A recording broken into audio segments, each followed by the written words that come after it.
दिल्ली धमाके की जांच में एक के बाद एक नए खुलासे हो रहे हैं और इसमें उन संगठनों के शामिल होने की बात सामने आ रही है जो इस्लाम धर्म के लिए प्रचार प्रसार करते हैं। जांच में खुलासा हुआ है कि तबलीगी जमात से जुड़े तमाम लोग ज़कात के नाम पर डॉक्टर शाहीन, डॉक्टर परवेज और आतंक से जुड़े लोगों को टेरर फंडिंग करते थे और इन्हीं पैसों से ही आतंक के सामान खरीदते थे। ज़कात के रुपए से वो देश विरोधी आतंकी गतिविधियों को अंजाम देकर अपने मंसूबों को सफल बनाते थे। इन्हीं रुपए से विस्फोटक सामग्री खरीदते थे। इस खुलासे के बाद एजेंसियों की कई टीमें इस दिशा में अब जांच कर रही है।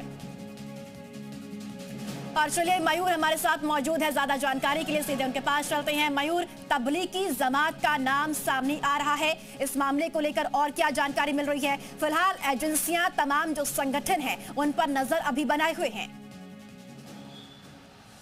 हाँ बिल्कुल, देखिए एजेंसियां तमाम संगठनों पर नज़र ज़रूर बनाए हुए हैं। जैसे जैसे जांच आगे बढ़ रही है तमाम बड़े खुलासे हो रहे हैं। ज़कात जिसका इस्तेमाल धार्मिक कार्यों के लिए किया जाता है, तबलीगी जमात उसका इस्तेमाल आतंक के लिए कर रहा था। तबलीगी जमात जो है ज़कात के ज़रिए डॉक्टर शाहीन हो या फिर परवेज़ हो या फिर अन्य जो इनका गैंग है उनको ट्रेनिंग देने का काम, उनको फंडिंग देने का काम किया जा रहा था। इसी के साथ जाँच एजेंसियों को तमाम ऐसे सबूत मिले हैं, तमाम बैंक अकाउंट्स मिले हैं, जिसके बाद उनका खुलासा हुआ है कि किस तरीके से ज़कात का इस्तेमाल टेरर फंडिंग के लिए किया जा रहा था और अन्य गतिविधियों में भी उसको शामिल किया गया था। उससे तमाम सामान खरीदने का जो भी काम है वो किया जा रहा था और आतंक की नर्सरी, यानी कि जो शुरुआती तौर पे जो ट्रेनिंग होती है आतंकवादियों की, आतंक की नर्सरी तैयार करने का भी काम किया जा रहा था। तो जांच एजेंसियां फिलहाल उनके रडार पर तमाम ऐसे संगठन हैं जो कि अपने देश में भी लगातार काम कर रहे हैं, जिनको प्रतिबंधित किया गया है, लेकिन तमाम सारे संरक्षण उनको प्राप्त हैं। तो ऐसे में अब उनसे भी पूछताछ की जाएगी और जैसे जैसे जांच का दायरा बढ़ेगा